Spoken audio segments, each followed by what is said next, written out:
Central African time, and I'm your host for the next hour or so, talking nothing but politics. In South Africa, it's Women's Day this afternoon. This is the day we commemorate women like Winnie Madikizela Mandela, Charlotte Maxeke, Ruth First, and many others. Those women who stood against the apartheid government and told them we will not use passes in this country. This afternoon, I'm in conversation with the president of the ANC Women's League to come and give me some converse on what this day symbolizes, gender-based violence, the politics of women.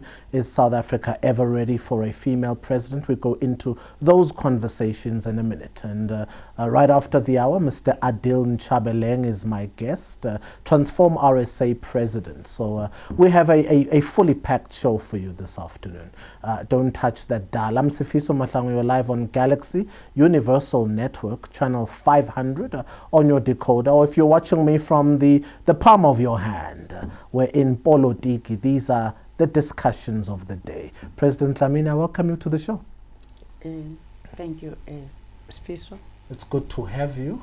Thank you. Happy Women's Day to you. Thank you. Thank you for making time to come and chat with me this afternoon. I know it's a busy day for you because speaking engagement after speaking engagement, although some of them online.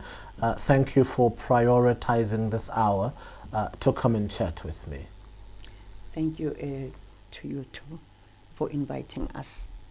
When you think about women in South Africa, Dlamini, the trials of women, when you think about Winnie Madikizela Mandela or Ruth First or Charlotte Maxeke, what goes through your mind if you think about the struggle of those women and the struggle of these women today who are facing femicide and gender-based violence, oppression, chauvinism?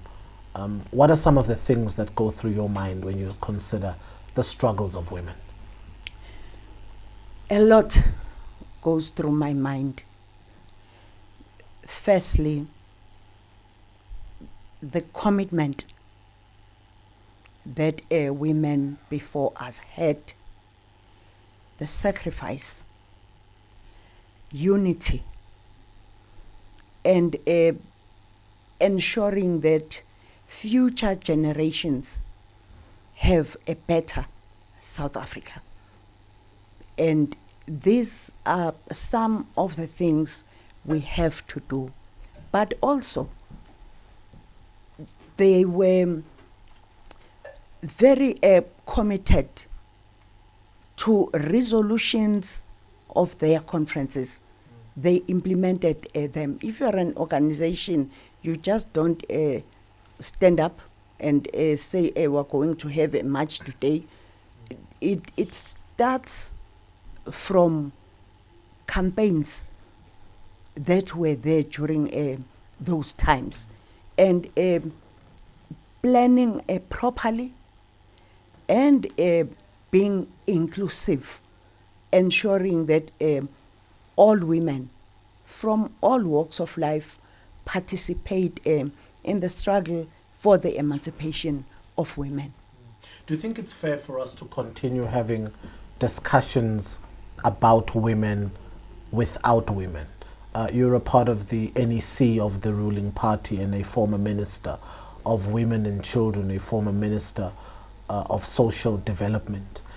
When you went to your election in Nasrec, you went in with 2 women in the top 6. You came out with 1 woman in the top 6. Are we discussing women in the absence of women, or are we declining in our approach to classify women as apprehensive citizens of the Republic? Are we in a moral decline so far as our commitment to the issues of women are concerned?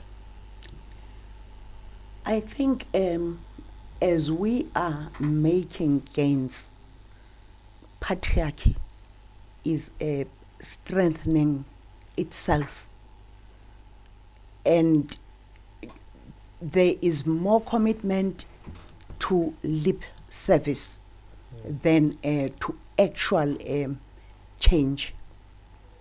But also women are divided, made to fight so that they don't have confidence in other women.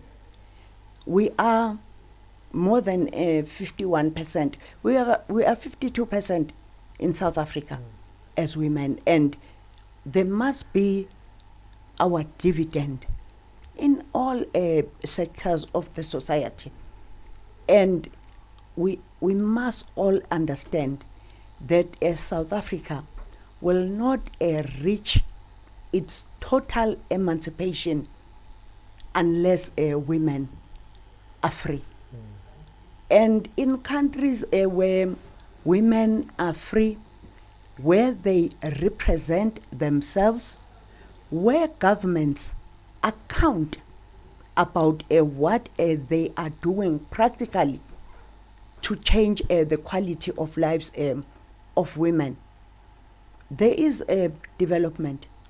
You see that they are an investment because they themselves invest whatever they have back to their families. But But Mama, as Fiso, the ANC is the ruling party. yes, Should we still be having this conversation of saying we want women to be, we want women to be? You are the decision makers in this country. You're part of the National Executive Committee, which is the strongest decision making body, as you say, between conferences. How do you speak against yourself or to yourself? Should you not just implement these laws and say 51% women at state-owned enterprises, 51% women in cabinet? But we don't see that reality even reflect itself in the ANC. but as Fiso, remember, I think we took over from a government that had a systemic apartheid system, and everything was made to benefit a few. And in as far as my own analysis is that we are being slowly swallowed by this system. And that is why even when we talk about economic development of women, and we have DFIs, they yes borrow money to women, but at the end of the day, they end up demanding a huge interest, and all the efforts we are making in that front are not going to be successful as long as DFIs are exactly the same with other financial institutions like banks. DFIs have a particular purpose. They must have a particular agenda, but also our development must not be high level only. Our development must change the quality of lives of ordinary people. As long as we haven't changed the system, we're not going to be able to move forward. We're always going to fight for food parcels that were few and distributed to a few people, and then be made to fight for PPEs and be made to know about PPEs that were given to black people only and not to other people. Is it an injury to justice? Is it an injury to women that your policy of radical economic transformation was not considered when these big projects and tenders for PPEs were given? If Ms. Kusela Diko, or her husband, King Diko, inverted commas, gets a big tender for 125 million rand, why couldn't that be given to 10 smaller companies owned by women, or 100 smaller companies owned by women? That could have changed the complexion of hundreds and thousands of families in this country. But we don't see that happening. And so for that matter, I think, Dlamini, we doubt the commitment that Cabinet has to women. Let's talk about the origins of those masks. Where do they come from? Who manufactures them? And why are we in that situation as South Africans? Because COVID-19 has shown that actually we are consumers. We guzzle everything that is brought to us. We are not strong in terms of manufacturing.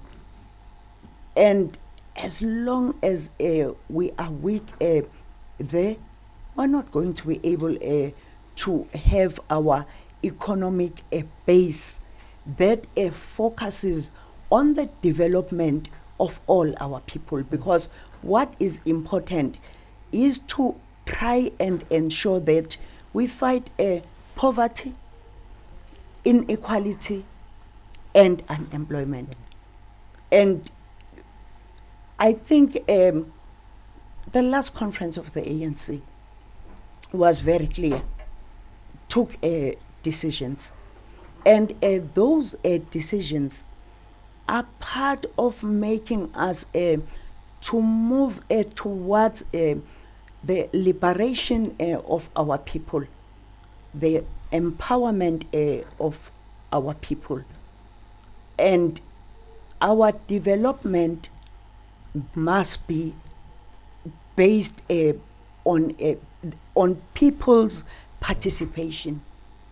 And if we can change and do things that way, we are going to see a huge difference.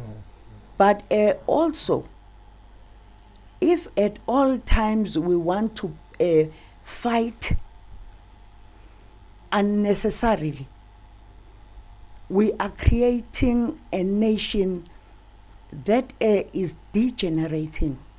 And the way women are killed these days shows that we are degenerating. And these are the issues that we must be focusing on. Do you think that in South Africa, people get victimized for supporting women? You went to the ANC's 54th National Elective Conference wearing the NDZ t-shirt. And many people who came out of that camp, a number of them, if not all, were revoked of cabinet positions. They are not in the current administration, not in cabinet. Do you think that you're being victimized for supporting a woman candidate? Sifiso, I must say that an appointment to cabinet belongs to the president. It's the decision of the president.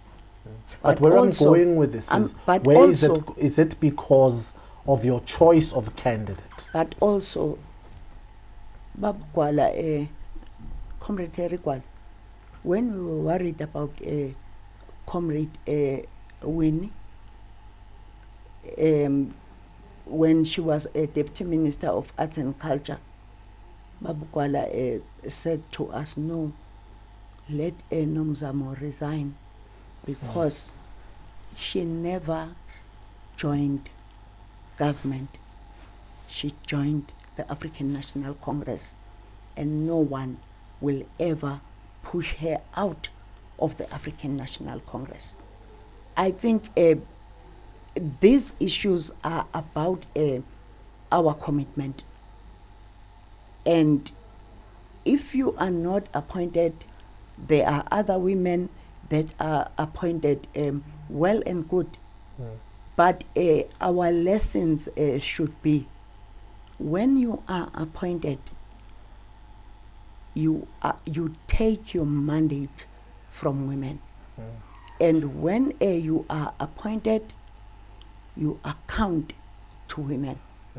When you are appointed, try and ensure that your focus is on the empowerment of women. Try and ensure that women are developed. But is it a coincidence, Dlamini, that no one in the top structure of the Women's League is in cabinet today? In other administrations, the president of the Women's League was always in parliament. She was always in cabinet, and so was the SG, and so on and so forth, until now. If you were to take me into your confidence, do you think that there is a difference in this administration as opposed to previous administrations appointing people for cabinet? My basic question is, are the cabinet appointments in this sixth parliament to discern patronage and not just for an open ANC framework? I don't want to think that way, because I'm still playing my role in the ANC Women's League. But also, even if I'm not in the Women's League, I will play my role in the branch of the ANC and the branch of the ANC Women's League. Because if we all want to push ourselves and think we are going to be appointed, we are going to forget about the demands of the people. We are going to forget about the role of members of the ANC. We are members of the ANC. And as long as the decisions and resolutions that we take in conferences are implemented, that will serve the whole nation, not one Bathabile who is not in cabinet, or two other people. Do you think that the cabinet. Policies of the 54th conference are being implemented right now?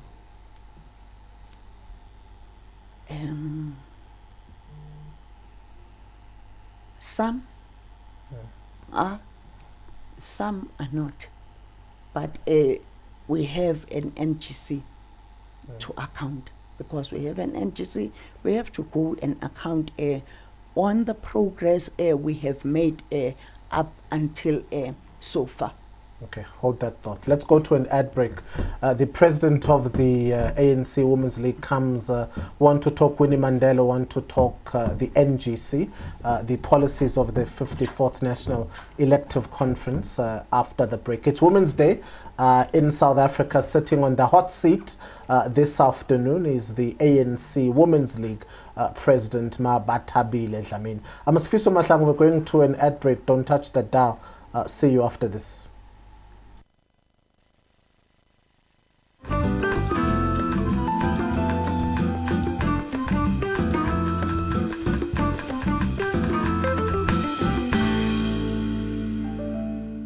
The coronavirus outbreak. Experience the extraordinary.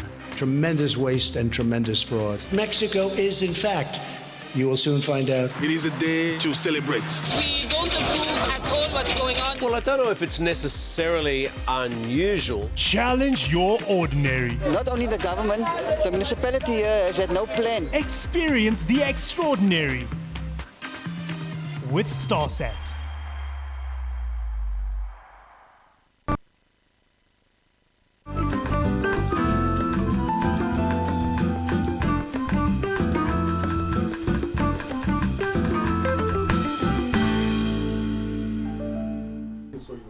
Welcome back. We're here talking politics with the president of the ANC Women's League, Bathabile Dlamini. Just before the break, she was engaging me on the NGC. The NGC is the medium-term conference coming 2.5 years after a conference of the ANC, which happens every 5 years. She was saying not all the NASREC policy proposals have been met. In fact, many of them are not being done. And the NGC is purposed to review on those policies. We continue that conversation live here on Galaxy. Mama, we're talking about the NGC, and of course this year, because of the novel coronavirus, you didn't have an NGC. So you didn't have a moment of reflection on whether you have met the policy proposals that you took up at the policy conference and those policy positions that you now have after the 54th National Elective Conference. But I'm concerned when an NEC, NWC member says we are not fulfilling the policies of the previous conference. That should mean, if it were in corporate, that board would need to go, right? Oh, okay. If it were a corporate institution and you were members of the board, which you now are, members of the NEC, of the ANC, by the very admission that the executive, which is the top six in this case, and the board, symbolizing the NEC, is not fulfilling the policies taken up at the last conference, that board would need to go. Maybe, or maybe not. But what is important is that when you get elected, you work towards the implementation of the resolutions of the conference and policies of the ANC. And you look at the structure of the ANC, and there are elements that are not there. So it's going to take a long road to implement some of the decisions, because before the unbanning, the ANC had a strong policy development where policies would be developed and take your time, and then thereafter you are clear about how you are going to implement that policy. And as long as we don't have an institution with full-time researchers and intellectuals that are going to integrate what ordinary members of the ANC are saying with their expertise, so that when we go to government, we are all clear about what we want. Right now, we depend on the conscience of individual civil servants, and some of them are not members of the ANC.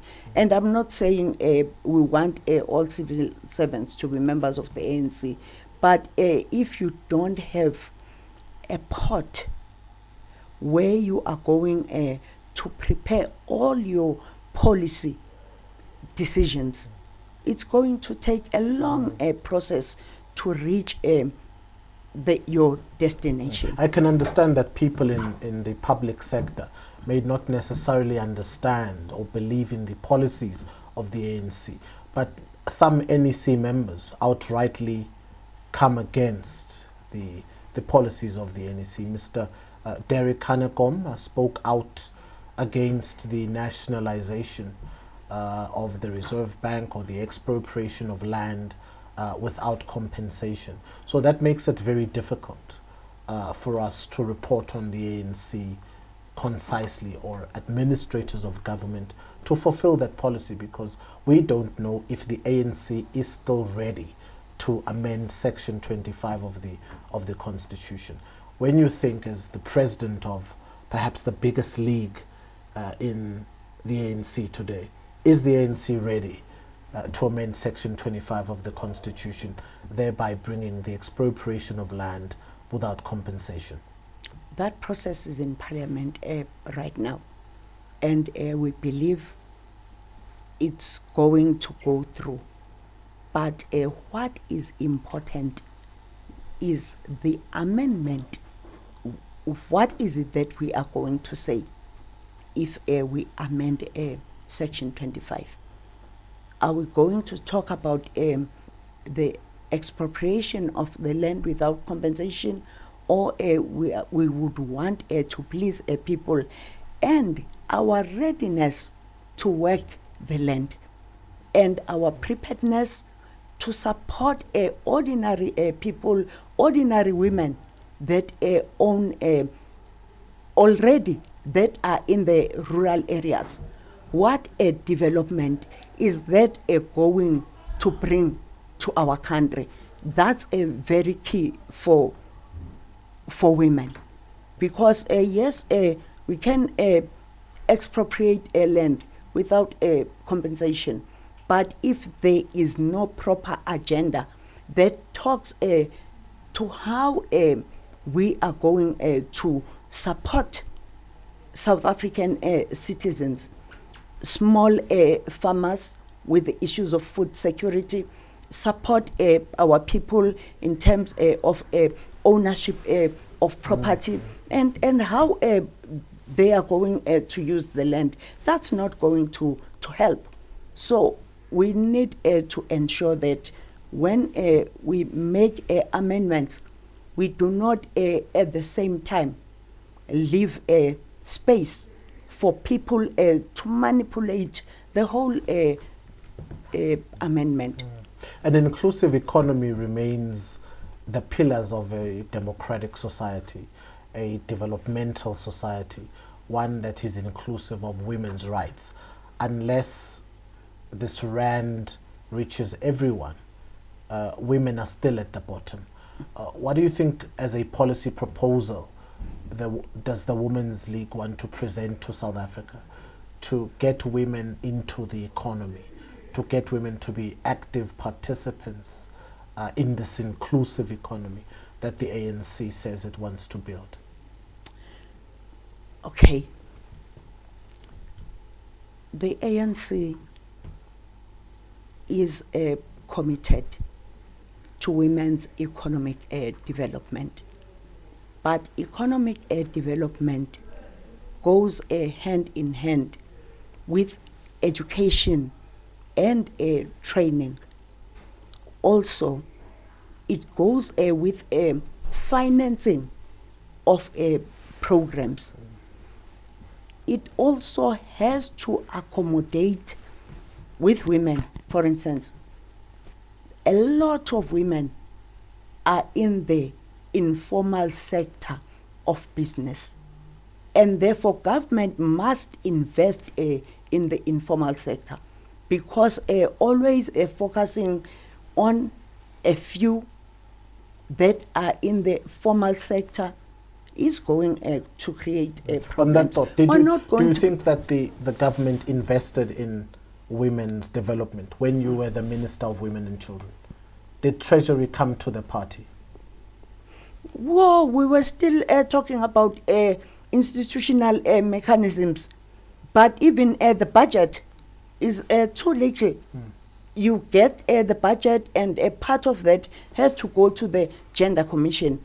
And I'm even sure now that because of the new other directorates that have been put there, there isn't enough money for the gender-based violence strategy. As long as it is not funded, it's not going to work. So that is why we are talking about our dividend as women. As long as our percentage is not taken into consideration, we will never see development. And therefore, when you talk about women and economic development, you are talking about women from all sectors, but also you are also talking about equal pay for the work of equal value. We know that there are white men still get paid more than black men and black women, but also even black women are paid lesser than black men, and the unpaid labor, that care work we do on a daily basis at home, is not a part of the GDP. It is not counted.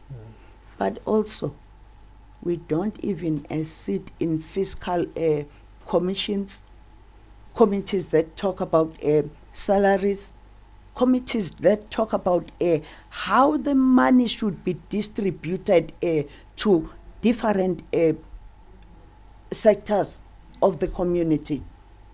How much is there for development? How much is there for women in business? There are women that are high up there who have worked very high, who have worked very hard to be where they are today. But at the same time, there is a push that is bringing them down. Why? Because you can't have a woman with a strong business sense. And yeah, that is the attitude, and that is patriarchy. But also, the challenge with patriarchy in South Africa is that it is bordering towards a misogyny. Misogyny is when you hate a woman. You don't want to listen to them. Don't you even talk about them for the sake of talking about them. You make them sex objects. You make them your servants. We are bordering on that. That is why a young boy would kill a girl. It's because of what we have been looking at developing. And that is why we have to come together and unite in the true sense of unity. But is it a challenge that men kill women in South Africa? And I know this is perhaps a sensitive issue, and I mean this very sensitively. Is it not just that men kill women? Is the greater challenge in South Africa that people kill people because men kill men as well? Yes. Is the challenge not the fact that we've got gun laws that don't serve us, that we've got a border control mechanism that is non-functional? It is that poverty, unemployment and inequality is on the rise in South Africa and people are hungry. And because of apartheid, we're a people that is inherently violent. So is the issue bigger than just gender-based violence or femicide? Okay, the challenge of a gender-based violence is a societal issue. It is not about a certain section of the society, but also the previous apartheid government used force to govern this country, and therefore that in itself instilled violence in our society, and therefore we think that violating the rights of people. Look at the attitude towards LGBTQIA plus community. There are those that think that those communities do not have rights because we've made other rights to look more than other rights. When the rights are equal and they are the same and they go with responsibilities. But also, I agree with you, men also kill men. And that we are a bleeding nation. And that is why we have to use this period of COVID-19 to, as visionaries, as the 1956 women who planned properly, and see how when we get out of COVID-19, we will take the country forward and stop creating fights that have created a very negative atmosphere in our society. And we've created a society that does not ask why, how, when. When you say something, people just take that and believe it. On a personal note, you've been the victim of Stratcom, when a media has hated you. We've seen the memes about you. We've seen the ugly writings. We've seen the accusations or the allegations. Bathabile Dlamini is an alcoholic. Bathabile Dlamini is incompetent, and all of that. We've seen that. Do you think that there has been a concerted effort against you because you took a stand against the banks when there was a strong hand to force you to choose the banks over the post office when you were Minister of Social Development? Firstly, it's very sad to fight with something you don't understand. But secondly, when you just walk and think everybody wants what you are doing, you are making a huge mistake, because even the ones you are walking with will turn against you, because our choices are not the same. And others have a lot of money to buy newspapers, and you will hear about their stories every day, positive stories. They will even win courts, and that is why we have degenerated. It's because when someone speaks, we no longer listen, because we can even predict that, the outcome of that is going to be this. And we have a lot of work to do to bring back the nation and be a nation at work. Do you feel let down by the courts? Do you feel that the judiciary has been fair, objective, and impartial? Let me just say, women have been let down by the state. And the state is one of the institutions that have to protect women. The executive, the legislature, and the judiciary. Yes, for now, when it comes to issues of gender-based violence, you can see there are a few bills that are being discussed, but we did not have to suffer this way before action is taken. But also we've learned that if you come together and fight fiercely, people are going to listen to us. And that is what we are trying to do right now. Women are trying to bring us together, and as the Women's League, we are working with other women's organizations as a collective, but also as individuals, because we need to listen to what other women are saying. We are not the only ones that are there. Right now we are working with WOSA to deal with issues of women in business, because they are suffering. There are those that want to hijack their businesses in the name of the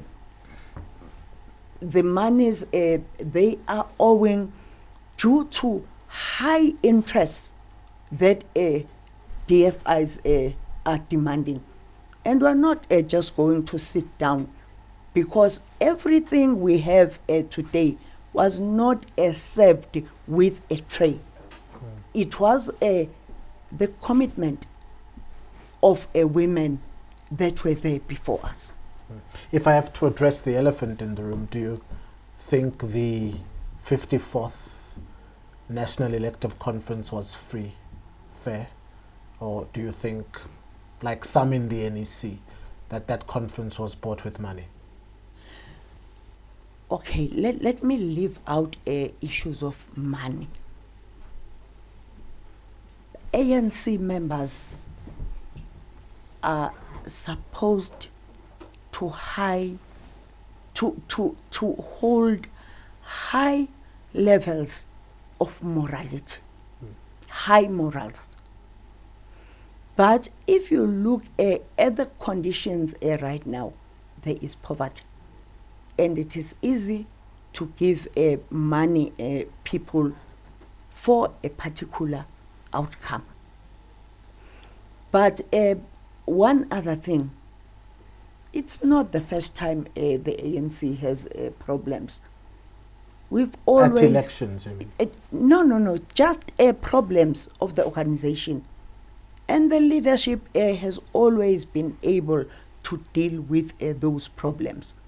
But once there is a hand that is right there and driving everything that is happening within the movement, you will have a situation where leaders are talking anyhow, where there are insults, where people use media to communicate instead of going to meetings and fighting in meetings. You will have people with a mandate shouting from the sidelines, and those things that they are shouting about are brought into the organization. Black Sash took you to court, and there were the findings, and I think that court arbitration report was you don't understand constitutionalism. There have been adverse findings against Minister Pravin Gordhan, but he's still in cabinet. If you would answer, Dlamini, to say, do you think that there are holy cows in the ANC? Do you think that you are all treated fairly as NEC members? Or are there an elitist group that simply will not be dealt with, even after a Chapter 9 institution finding, even after an adverse report by the public protector? They are still in cabinet. Are there holy cows in your NEC? When you take reports for review or you withdraw reports, you don't remove what is in the minds of the people. It stays there consistently. That is where also we are going to have a problem, because you can say no, this report was just put aside. It's not put aside in the minds of the people. So that is why it's important for all of us to discuss issues internally and take the same action against everyone. You cannot have a country where you have laws for others and laws for others, where you have decisions for others and decisions for others. And it is not easy to govern in such a situation, because you are creating hurdles for yourself. When you say this is going to happen, it can't happen, because people already know that you take different decisions that suit you. Decisions don't go that way. Yeah. Decisions follow principles. There are cabinet ministers now who form a panel to investigate the PPE corruption. Now, this is ANC, NEC members who are in cabinet investigating corruption in the ANC to report back to the ANC president so that he can table a report to the NEC of the ANC. I don't know of the legal process. I'm not a lawyer, but I don't know if that is a just investigation for the ANC to investigate itself and to report on itself. I don't know if that can be fair. Let's give that process its due course, so that we don't kill everything as it comes. Then, as they complete doing their work, because we do have institutions that deal with such issues in government. So maybe... we have the SIU, we have the NPA, we have the Hawks, whose responsibility it is to investigate, not cabinet ministers, particularly not a minister in the presidency, to hold an investigation if fraud or corruption happened with PPEs. I don't know if that's a sane move. Let's give it a chance. Let's not kill it as it is established. But also, when you form committees, in such situations, you need to look into the mood of the society. And for instance, there are people that I have confidence in that committee, and maybe it was formed that way so that we all defend it, because there are those that we have confidence in the whole committee.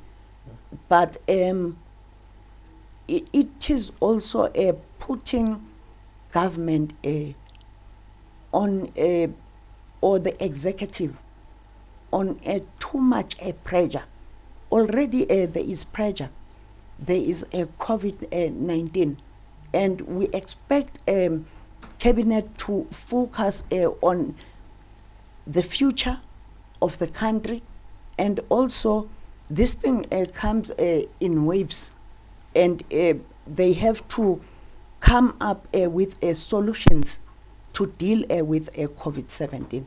And amongst the people that are in the committee, you have ministers that are leading in the fight against COVID-19. That is what came into my mind. It's not about who is there or who is not there. I just thought of the work that the very same ministers are doing.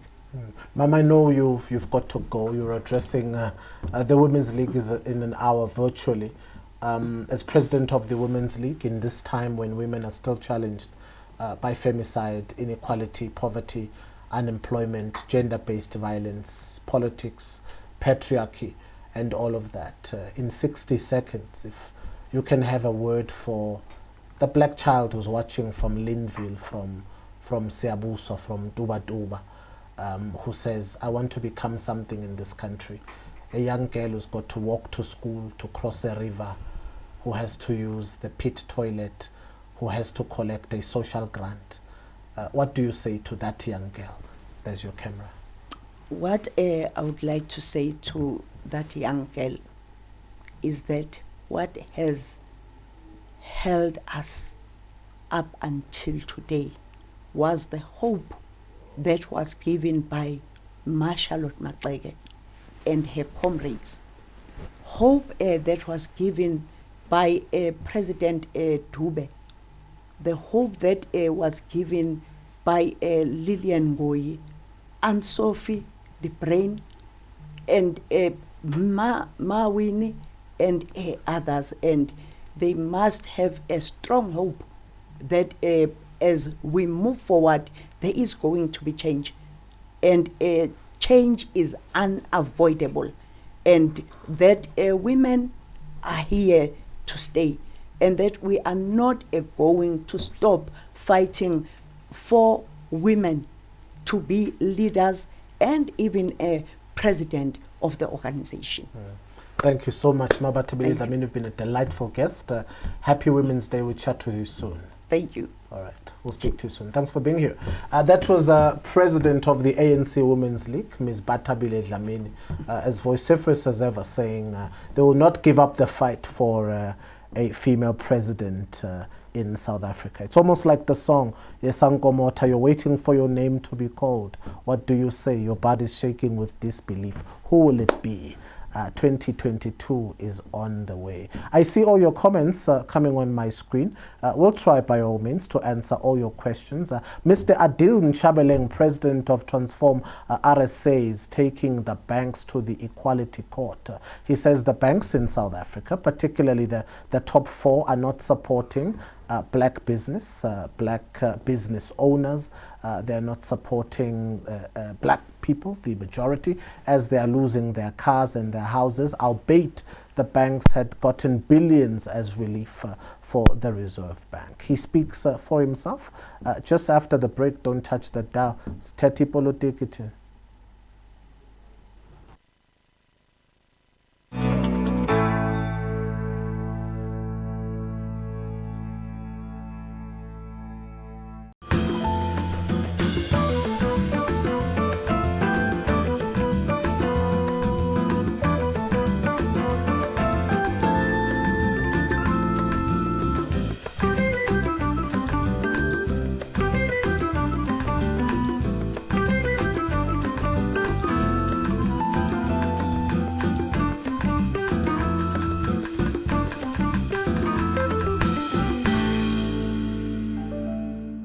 The coronavirus outbreak. Experience the extraordinary. Tremendous waste and tremendous fraud. Mexico is, in fact, you will soon find out. It is a day to celebrate.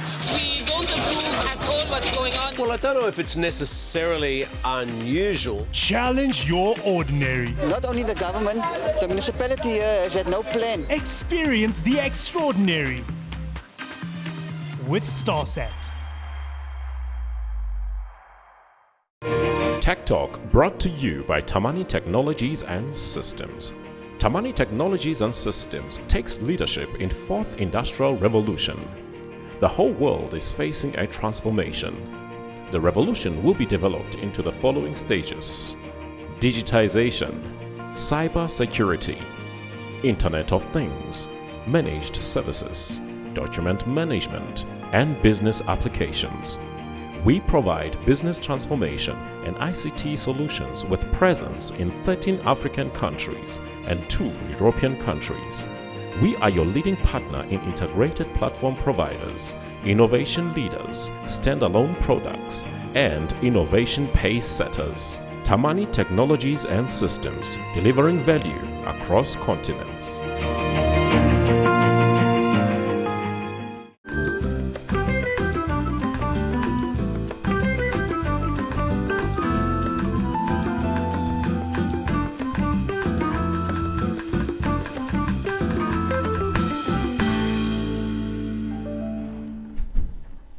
Welcome back to Polotiki with me, Sifiso Mahlangu. Stati Polotiki Betunana, that's where we're at this afternoon.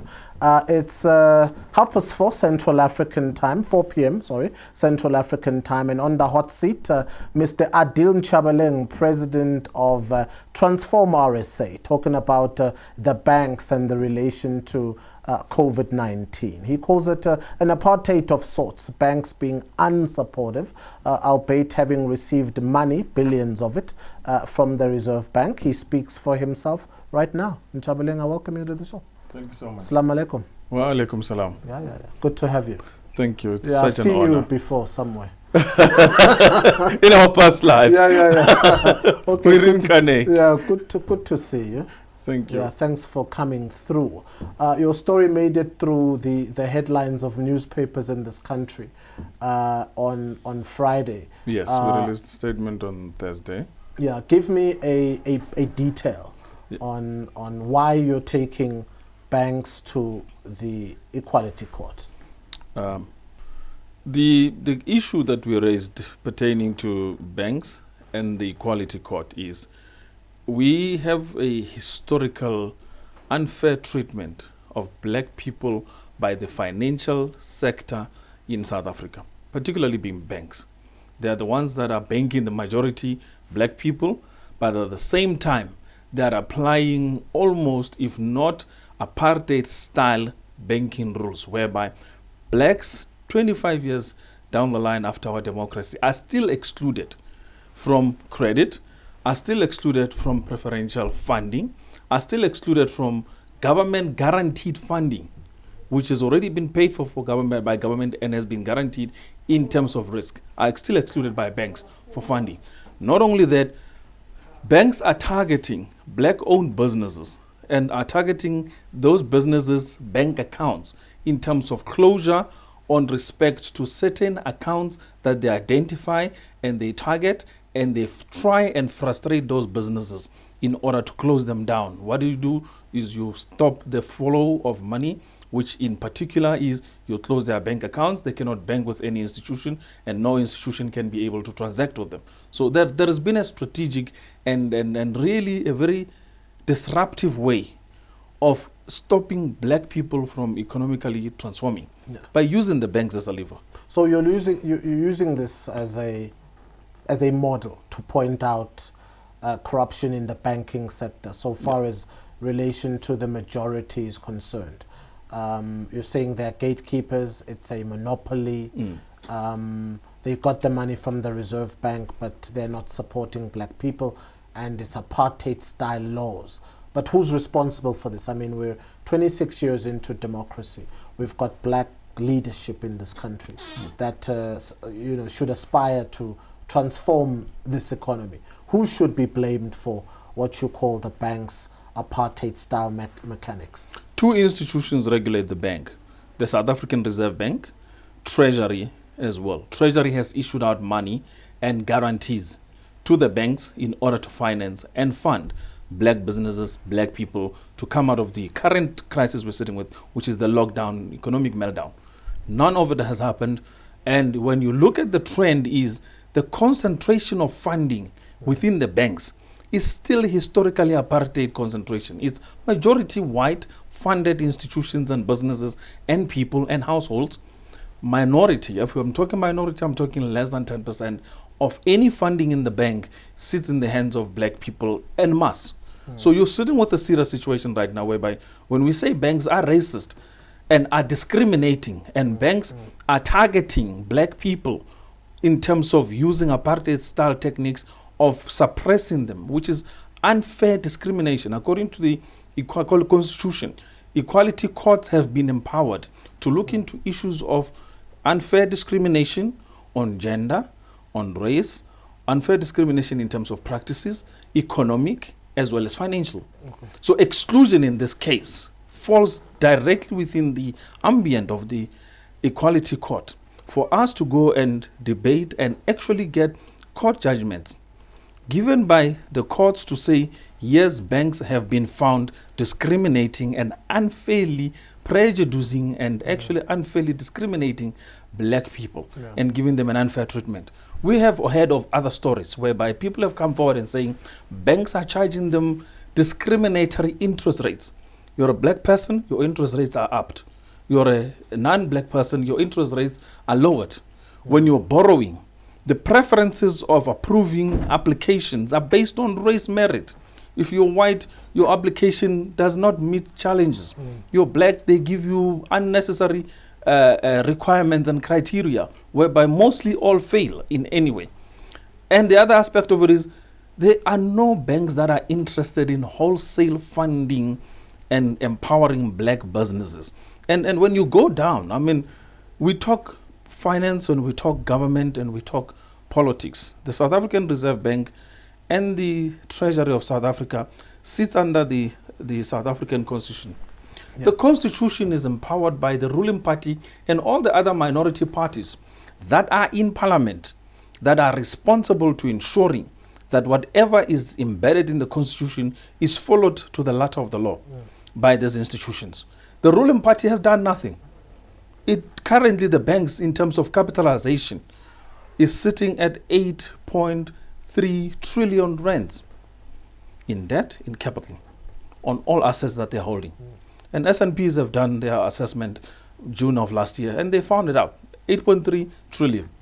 Of that 8.3 trillion, most of that asset is not black. We are only on the aspect whereby we are deposit giving. We are people who use banks for transmission accounts, savings, etc. But we're not benefiting from the mechanisms of banking. whereby we're supposed to be empowered. You're no amateur when it comes to banking. Your profile serves clearly you come from an investment banking background. But we're here now in 2020. The Reserve Bank has offered money to banks, albeit you say the majority is not benefiting. We know of stories where the banks have repossessed houses because somebody could not pay 100 rand. And after paying for 19 and a half years, the bank still took the house and sold it to somebody else. That's possibly where the term apartheid style comes from. But we're in 2020, we're in a pandemic here. Is there the possibility that the banks are looking after their own banks? Banks are not charity organizations. They're banking institutions. They're after money. We live in a capitalist society, we know that. So could it be said that we're expecting too much from the banks? Banks are charity organizations when it comes to the white race. Most white businesses that have failed, 90% of the failure of white businesses have been given write-offs on their debt by the same banks. ABSA, Bancorp, and all of these other failed institutional banks that were even found to have used the state's money unduly were all funded by what? The state. The majority black people who they are discriminating are today the ones that are told banks are not charity, cases. When banking was used historically, when the IMF started, it was started as a charity case. It was an institution to bail out failed economies. The Germans, the British, the Americans, all of these institutions that had failed, they were given money to come out of their failed state and situation, including the apartheid state. So the element when it comes to applying it to black people, it becomes discriminatory because laws only are applied internationally when it applies to the majority white, minority white race. But when we come to the people of the land, the laws are twisted to disadvantage them. And in this case, we're very passionate when we say the banks have taken us for way too long for a ride and have been discriminating us and have been racist in their approach and have never cared to fund a single black institution. Show me one. Motsepe is not a black institution. He's a black entrepreneur and a black economic empowerment candidate. But he does not run a single institution. Motsepe is not white monopoly capital. No, he is part of the white monopoly capital, because when white monopoly capital wants to wash its whiteness off, they would employ the services of, for instance, Motsepe's empowerment profile in order to dilute their non-compliance. So we're not talking of that level. Level of wealth creation in a society is banks are supposed to be available as levers to create wealth. Between the creation of preservation of wealth and creation of wealth and using money in the system, it's supposed to be what banks are supposed to be doing. In our case, banks are not doing that for us. They're doing it for all other businesses. They will do debt write-offs.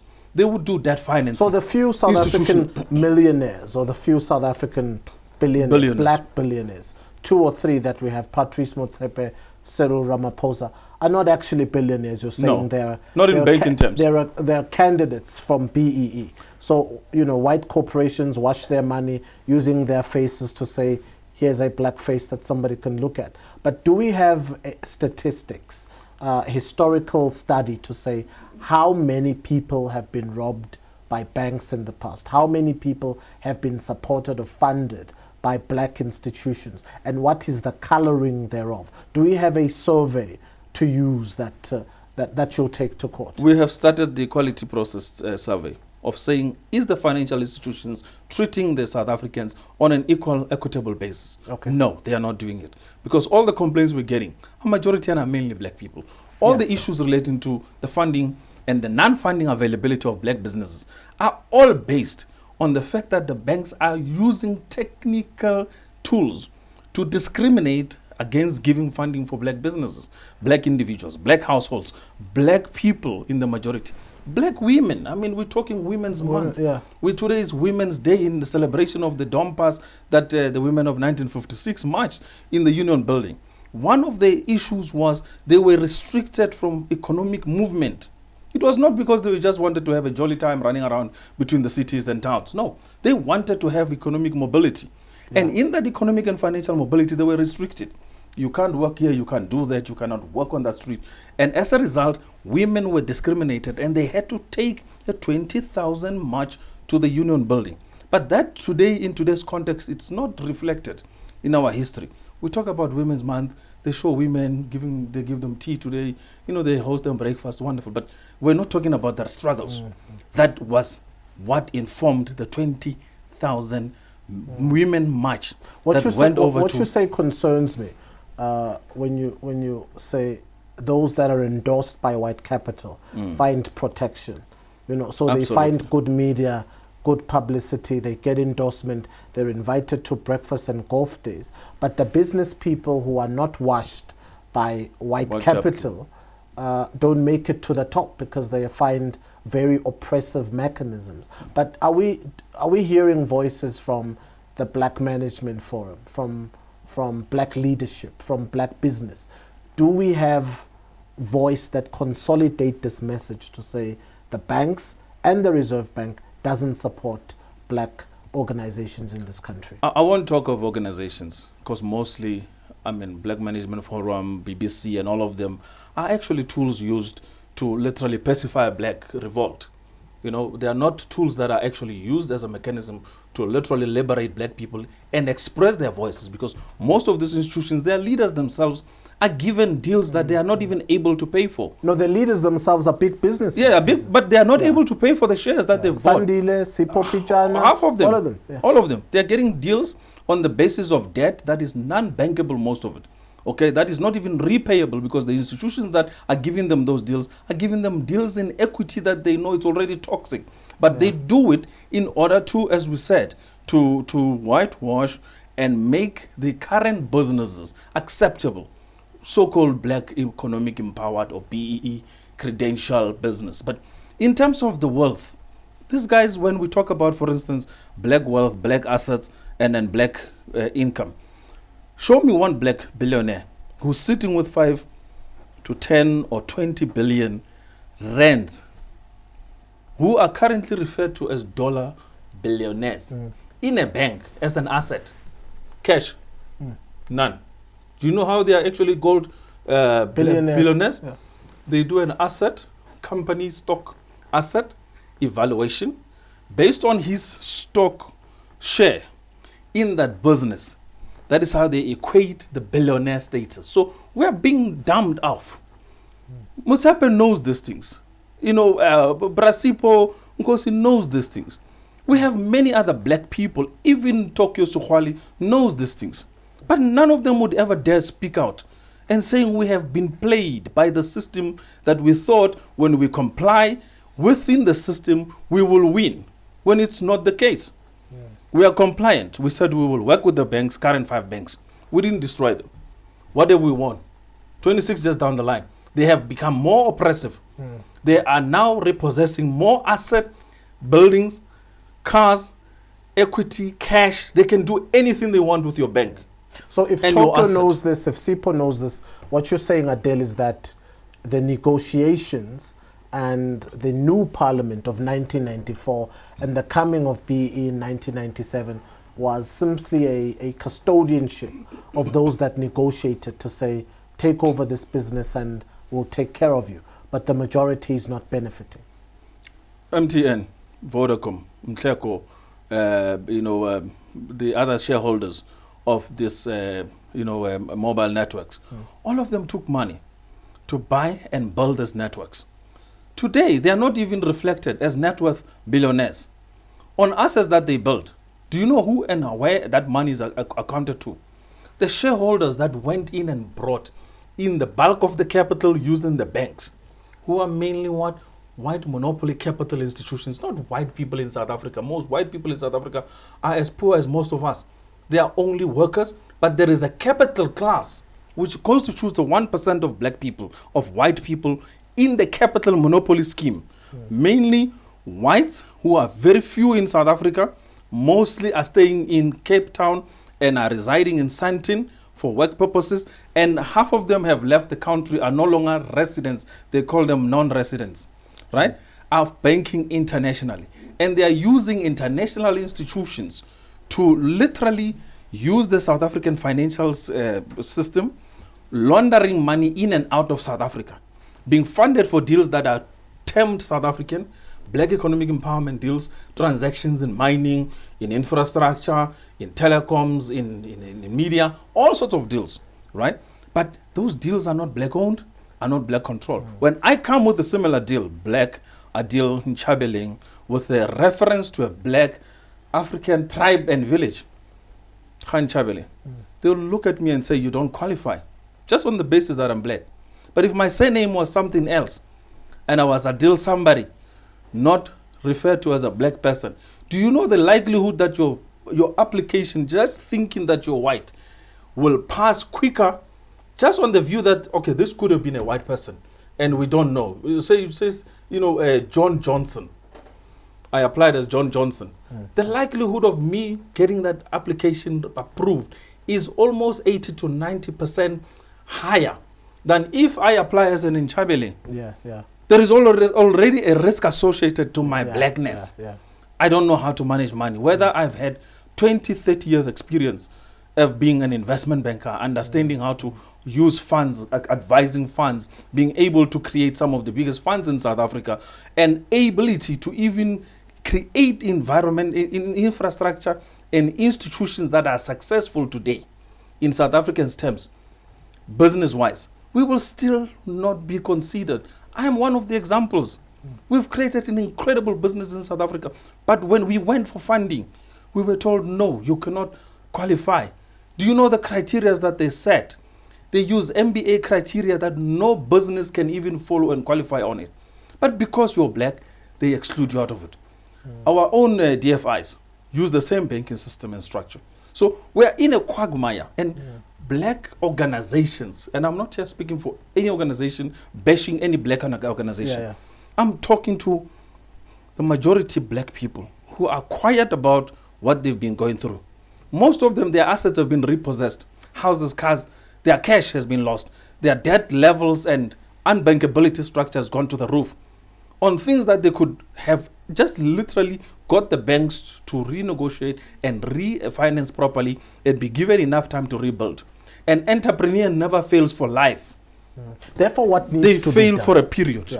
So what needs to be done, Nchabeleng? Our institutions need to be reformed. So you've painted a grim picture of this economy so far as the majority is concerned. But the ANC is still the ruling party in this country. The former manager of the Reserve Bank, the former governor of the Reserve Bank, is now the Minister of Finance. What needs to be done? What must the majority know? And what must everyone who's a black business person who has a small to medium-sized enterprise or a large corporate in South Africa know after this conversation? Our conversation is to start the issue of discrimination. We are saying banks should stop discriminating, unfair discrimination upon people on the basis of their color, not their ability to make money. Entrepreneurs make money. People who are in a job working space make money. That is not the criteria when they are funding you. They are funding you on the basis of your racial risk profile, your profile of saying these people are historically not knowledgeable about money, when it's a fallacy. We're 30 years now already into money, yet we're not regarded as people who know how to manage money and can work within the institution. So from the ANC right through to the EFF to DA, that is always making issues of blackness about this aspect of all inclusion. We're not all included. EFF has promised to go and march to the banks and ensure that the issues we have articulated as South Africans were supposed to be addressed. We're still waiting for that march.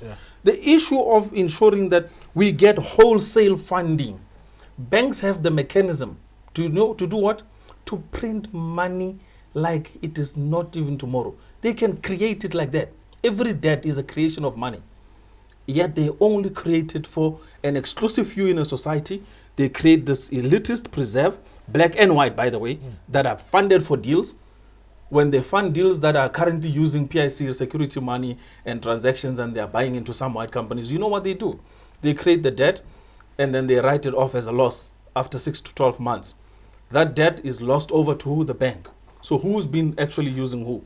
They've been using the state guarantees. Right now, the Reserve Bank has released a guarantee they bought off some of the bank's debts.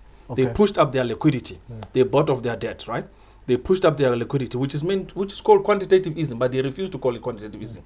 Then on top of it, Treasury came in. Tito said, we are going to give you a 200 billion, which is now contested whether he gave it or not, we don't know. Yeah. They are going to give you a guarantee to fund black businesses between the COVID period. We're not talking historical issues now. Between the COVID period.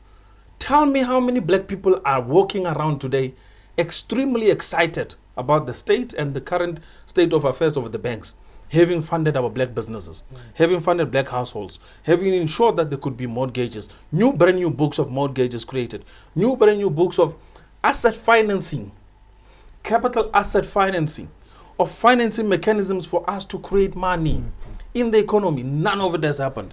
And yet, when we raise these issues, maybe Mama Bathabile said it very nicely, that the ANC doesn't have researchers and people who understand what is going on in the economy. And this has to be changed. Because the ruling party cannot continue ruling us when they don't have the mechanisms of leadership, of understanding what needs to be done. Right now, the mess we are sitting in is the inadequacies of leadership. The UK, Donald Trump, released $3 trillion. They were giving away like that money, $1.5 thousand to every person a month. They've been doing it for 6 months now. To every American citizen, they send you checks like this, even in post boxes. Whether you use it or not, they don't care. They've created the liquidity. Their stock exchange has risen to the highest level, the NASDAQ and their tradable stocks. The economy is bouncing back in such an incredible way. Jobs are being recreated. New opportunities are coming in based on the COVID, the post-COVID. We are in the West, economic collapse. They don't want to talk about it because the majority of black people are poor anyway, have been poor and have been an underclass. And they don't want to attest to the fact that during COVID, we have created more poverty and hardship, and we have refused to relieve people deliberately. So you're gathering numbers to go against the banks, to withdraw money, to not trust the banking institutions. What else is our other hope? Look, first, where do we save money? And if we don't trust the big four, where do we get support or funding or loans for our homes and our cars? What alternatives do we have? Right now, the institutions are the only license holders. Even if we want to jump to the moon, as long as we have not been given any further black license, any further state license of state banking, any more other licenses additional to the current banks, we cannot create anything new. The rules are not going to allow us. We want to play within the rules. But the current rules are written by the same institutions that sits in the Reserve Bank as shareholders of the Reserve Bank, as beneficiaries of the Reserve Bank, and are writing rules to say no, quietly so, against this black leadership and majority. We are going to exclude them into the cycle of wealth. And we will do it deliberately. So we are gathering massive numbers, complaints, numbers of people supporting the campaign, the amount of people who are going to come up with honest stories. I, so-and-so, had an experience with the banks, and this was my experience. Okay. Was it fair or not? We can test it with the Equality Court. Was it fair in the treatment? So we are going to have a class legal suit, which will be lodged locally and internationally, like how the AfriForums have done to black government.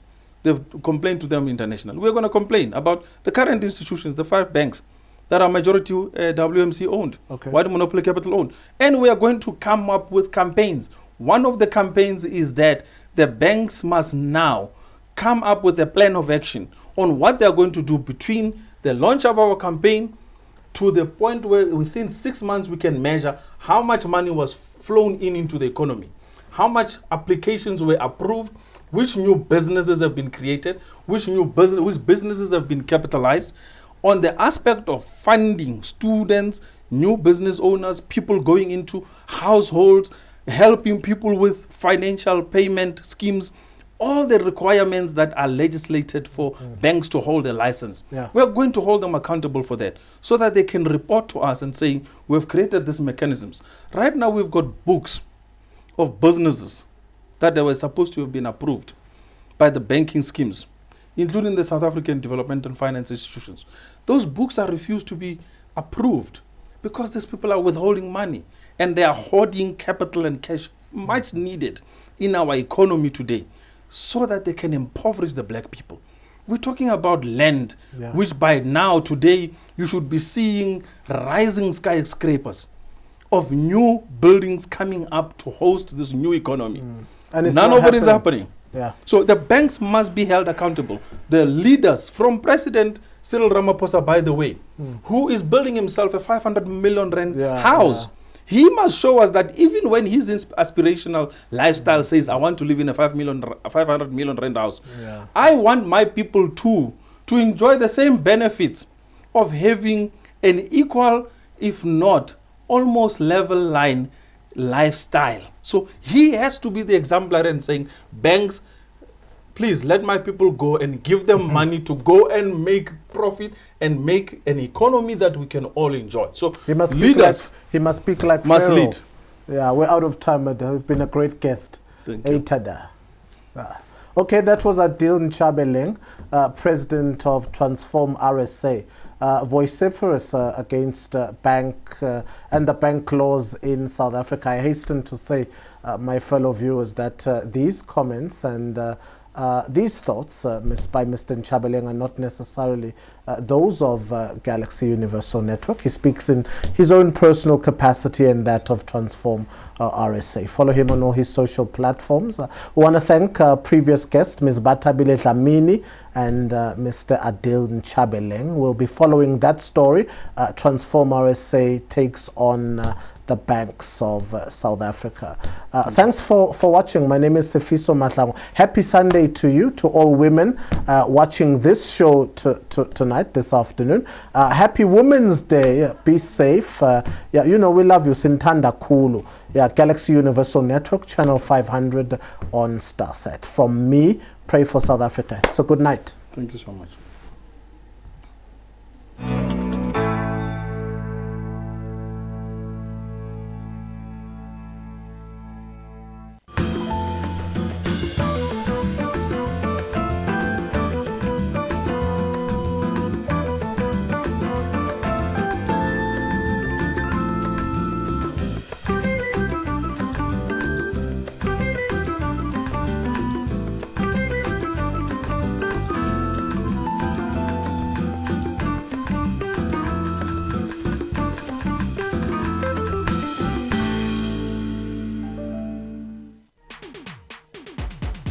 Feel the heat.